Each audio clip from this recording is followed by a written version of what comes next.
Bienvenue à ce café matinal ensemble dans la parole de Dieu et dans la présence de Dieu. Je dis café matinal, mais quel que soit le moment de la journée, vous allez voir et vivre ce moment avec nous. Le café est toujours chaud et la parole est toujours active, elle est toujours vivante. Et nous sommes ensemble, on va conclure aujourd'hui. Depuis quelques jours, si vous les avez manqués, allez chercher les jours précédents parce que je crois que c'est important. Alors que nous entrons ensemble, nous redécouvrons ensemble, nous sommes renouvelés ensemble dans ce que nous appelons la communion avec le Saint-Esprit. C'est ce que la parole de Dieu appelle la communion avec Dieu le Père, Dieu le Fils et Dieu le Saint-Esprit. Le tout dernier verset du deuxième épître de Paul aux Corinthiens, que vous puissiez marcher dans la grâce du Seigneur Jésus-Christ, l'amour de Dieu et la communion, le koinonia avec le Saint-Esprit. Pas seulement les uns avec les autres, mais en communion avec l'Esprit de Dieu. Et Paul, à travers Corinthiens, vous allez traverser les deux épîtres aux Corinthiens, vous avez plusieurs portraits, plusieurs descriptions magnifiques, pratiques de ce qui est accessible, ce qui est le désir de Dieu pour nous. La communion que Dieu désire que nous puissions avoir avec Jésus-Christ, son Fils, avec lui, le Père, mais aussi avec Dieu, le Saint-Esprit. Et nous regardons ensemble, nous décortiquons, approfondissons ensemble et surtout, nous nous emparons ensemble de 1 Corinthiens chapitre 2 et les versets 9 à 13. Nous avons vu ensemble que par la communion de l'Esprit, nous pouvons connaître surnaturellement, voir surnaturellement, au-delà de la pandémie, au-delà des peurs, au-delà des peines, au-delà des pertes de la pandémie, au-delà des problèmes de la pandémie, au-delà de tout ce qui peut, des pressions causées par la pandémie, nous allons voir ce que nos yeux ne pouvaient pas voir autrement, dit Paul, ce que notre cœur ne pouvait pas concevoir, les choses que Dieu a de préparer pour nous. Dieu a des choses de préparer pour toi à travers cette pandémie, de l'autre côté de cette pandémie. Il veut t'aider à les voir avec les yeux de la foi, les voir surnaturellement. Et je peux connaître surnaturellement et je peux communiquer surnaturellement. Nous en parlons, dit Paul, non avec des discours de la sagesse humaine, mais avec les paroles que Dieu nous enseigne. Est-ce que vous avez arrêté, chrétien de longue date, est-ce que vous avez arrêté de demander à Dieu de vous apprendre à parler comme lui voudrait que vous parliez. Parlez à votre épouse, à vos enfants, parlez à vos amis, parlez à vos collègues, parlez à des gens qui ne connaissent pas le Seigneur, parlez à des gens qui se sont éloignés de Dieu, parlez sur les réseaux sociaux en ce moment, il y a toutes sortes de gens, il y a toutes sortes de voix, des voix agressives, des voix conspirationnistes, des voix de jugement, des voix de colère, des voix de frustration, des voix de rébellion, des voix on fait sauter la société, personne ne va me brimer mes libertés. Il y a toutes sortes de voix apocalyptiques de toutes les sortes en ce moment. Le monde dans lequel nous vivons a besoin de ta voix et de la mienne, inspirée par Dieu, avec une parole qui vient de la part de Dieu. Parce que la Bible nous dit que la mort et la vie sont au pouvoir de nos paroles, que nous pouvons communiquer la mort et la vie, que de l'abondance de nos cœurs, nos bouches parlent. Et il y a un personnage dans la Bible qui me défie tellement. On nous dit de Samuel, 1 Samuel, chapitre 3, verset 19, que Samuel ne laissa tomber aucune de ses paroles par terre.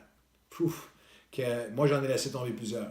Et pendant cette pandémie, la question de l'esprit pour toi et moi, est-ce qu'il y a des paroles que déjà je regrette? Est-ce que je peux avoir cette sensibilité et cette humilité de reconnaître quand j'ai parlé comme ça à mon épouse, quand j'ai parlé comme ça à mes enfants, quand j'ai parlé comme ça à quelqu'un, quand j'ai répondu comme ça sur les réseaux sociaux à quelqu'un, quand j'ai parlé comme ça à un collègue ou à un employé ou à quelqu'un à l'église, c'était pas inspiré de Dieu du tout. Ces paroles étaient tombées par terre. J'ai besoin, Seigneur, que tu mettes un garde à ma bouche. J'aime cette pensée qu'il n'y a pas de gens qui ne sont pas intéressants, il y a seulement des gens qui ne sont pas intéressés. Et dans la parole de Dieu, il dit, soyez prompts, lents à parler et prompts à écouter. La plupart d'entre nous, par nature, en ce moment, avec cette pandémie, sommes prompts à dire nos opinions, à parler. Quel don extraordinaire d'écouter en premier. Et vous allez voir, il y a quelques versets avec lesquels on va conclure aujourd'hui qu'il y a vraiment cette dynamique, il y a cette osmose, il y a cet équilibre pour le serviteur de Dieu, pour l'homme et la femme qui marche avec Dieu, qu'il écoute, il s'intéresse aux autres, il s'intéresse aux personnes autour de vous, autour de nous, et par la suite est conduit par l'Esprit à ne laisser tomber aucune de ces paroles par terre. Seigneur, je veux même vous dire ceci à vous qui parlez du Seigneur, à vous qui évangélisez. Peut-être que Dieu veut révolutionner votre manière de témoigner votre foi. En ce moment, il y a des gens qui ont besoin d'être écoutés. Il n'y a aucune personne autour de nous qui ne sont pas intéressantes. Il y a juste des gens qui ne sont pas intéressés. Seigneur, aide-moi à être intéressé, à être lent à parler, prompt à écouter, à m'intéresser aux autres. La langue, je vous donne un devoir, ça c'est quelques minutes, mais tellement puissant. Dans l'Épître de Jacques, le deuxième et troisième chapitre, Jacques nous donne un enseignement formidable sur la puissance de nos paroles. Je vous invite à le lire aujourd'hui, allez juste laisser la parole de Dieu parler à vos cœurs. Au milieu de 17 épisodes sur Netflix et de tout le reste, prenez 30 minutes aujourd'hui, lisez Jacques chapitre 3, où il parle d'une sagesse, la parole qui communique, une sagesse qui est de Dieu, qui est premièrement apaisante et qui vient d'en haut et qui est paisible et remplie de fruits, de justice et d'amour. Et il parle de ceux qui se croient sages, des croyants, des chrétiens qui se croient sages, mais qui sont habités d'une sagesse qui communique des paroles qui sont terrestres, charnelles et diaboliques. Jacques, chapitre 3, les versets 1 à 16. Et cette chronologie, cette progression, qui est une progression qui est diabolique, terrestre, charnelle et diabolique, c'est simplement cette réalité que humainement, de cette terre et de notre chair, de notre humanité, nous pouvons dire tellement de paroles qui sont juste pas inspirées de Dieu, mais à la limite, nos paroles humaines, lorsqu'elles ne sont pas sous la direction de l'Esprit de Dieu, peuvent même devenir inspirées par l'ennemi lui-même, par l'accusateur des frères, peuvent devenir diaboliques. Les personnes utilisées de façon diabolique ne sont pas seulement des vaudouisants dans des pays éloignés, ils sont des gens avec des costards complets cravates et qui sont des gens qui sont dans les églises, qui chantent gloire à Dieu d'un côté de la bouche et de l'autre côté de la bouche, peuvent avoir, à partir de leur humanité, des paroles qui deviennent charnelles et deviennent utilisées par l'ennemi pour détruire, pour voler, pour abaisser. Seigneur, je crois de tout mon cœur que cette promesse, cette prière d'Ésaïe doit être mienne dans un moment de pandémie, dans un moment de peur, dans un moment de deuil. Dans Ésaïe chapitre 6, Ésaïe a dit, j'ai vu, le roi Osias était mort, il était entouré, il y avait un décès, il y avait un deuil national dans la nation. Et tout ce que Ésaïe considérait comme solide avait été secoué, comme nous. Ésaïe a prié, Seigneur, a déclaré l'année où le roi Osias est mort, j'ai vu le Seigneur.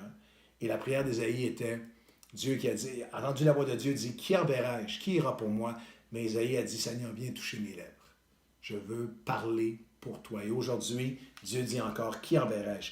Qui ira pour moi afin de parler? Ésaïe continue dans Ésaïe 50, parler, communiquer surnaturellement, connaître surnaturellement et communiquer surnaturellement. Ésaïe continue dans le chapitre 50, il dit, le Seigneur l'Éternel m'a donné une langue exercée pour que je sache soutenir par la parole celui ou celle qui est abattu.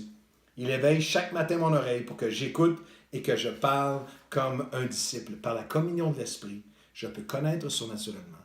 Je peux communiquer surnaturellement.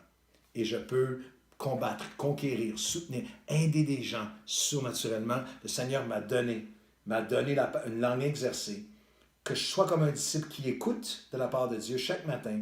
Il éveille mon oreille, mais par la suite pour que je puisse parler comme un disciple. Il y a des gens autour de vous qui ont besoin que vous puissiez combattre pour eux, que vous puissiez les aider à combattre, les aider à conquérir par les paroles de vie que vous allez leur donner. Le dernier verset dans 1 Corinthiens 2, il dit, en communiquant, le verset 13, en communiquant des réalités spirituelles, car l'homme naturel ne reçoit pas les choses de Dieu, sont même folie pour lui, mais nous avons la pensée de Christ. Alors, voulez-vous prier avec moi aujourd'hui que, pas seulement pour aujourd'hui, mais dans la journée d'aujourd'hui, dans cette semaine, dans ces mois à venir, il y a des gens avec qui vous allez être en contact et vous n'avez aucune idée à quel point le Seigneur veut vous donner une langue exercée pour soutenir par la parole un homme, une femme, un ami, quelqu'un qui est à l'autre bout, sur un autre continent, quelqu'un qui est à l'autre bout de l'Internet et qui, tout à coup, l'Esprit de Dieu parle à votre cœur, de lui envoyer un mot et il veut se servir de vous. Qui enverrai-je? Qui ira pour moi? Quelqu'un qui va connaître surnaturellement, qui va voir surnaturellement,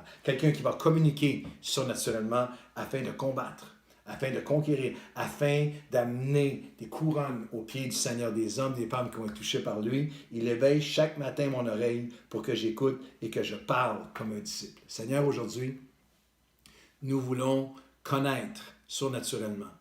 Nous voulons communiquer surnaturellement. Et Seigneur, nous déclarons que, comme Ésaïe, nous avons besoin de te voir, nous avons besoin de t'entendre, nous avons besoin que tu touches nos lèvres. Viens toucher nos lèvres. Isaïe a pris quelque chose de tellement magnifique. Il a dit, Seigneur, que tu puisses prendre une braise de l'autel de Dieu, de la flamme de l'autel de Dieu, et viens toucher mes lèvres. Une braise qui va purifier, une braise qui va remplir ma bouche, mon cœur d'abord, parce que c'est de l'abondance de mon cœur que tu vas parler. Mais de l'abondance de mon cœur, des paroles qui sortent de ma bouche en ligne, ne soient pas des paroles qui attaquent, des paroles qui abaissent, des paroles qui jugent, des paroles humaines, terrestres, charnelles.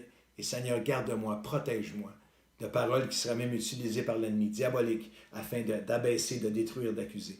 Mon Dieu, nous nous présentons devant toi, nous te remercions que tu nous donnes accès à la communion avec le Saint-Esprit. Et par cette communion avec l'Esprit aujourd'hui, aide-moi, aide-nous à connaître, à voir surnaturellement, à communiquer surnaturellement. Et Seigneur, mon Dieu, aide-nous. Aide-nous. Si nos yeux étaient desséchés, tu vas venir les guérir. Si nos paroles, Seigneur, tombaient par terre, si nos paroles étaient utilisées, si nous étions de ceux qui étaient prompts à parler et lents à écouter, Seigneur, que tu puisses nous rendre, donner ton cœur à toi, tes yeux à toi, tes paroles à toi, que nous puissions nous intéresser, écouter et par la suite communiquer. Entendre, à chaque matin, tu éveilles mon oreille et à chaque jour, tu veux remplir ma bouche pour voir pour toi, parler pour toi, écouter pour toi, communiquer pour toi, combattre pour toi, consoler pour toi. Seigneur, aujourd'hui, sers-toi de nous et que, à travers ces quelques jours ensemble, à redécouvrir la communion avec toi, Dieu le Père, Dieu le Fils et Dieu le Saint-Esprit, que tu puisses mettre dans le cœur de chaque personne qui regarde ce café matinal une soif d'aller en communion avec toi, d'aller nous abreuver à ta présence et d'aller être utilisés de toi. Nous voulons marcher plus près de toi, Esprit de Dieu.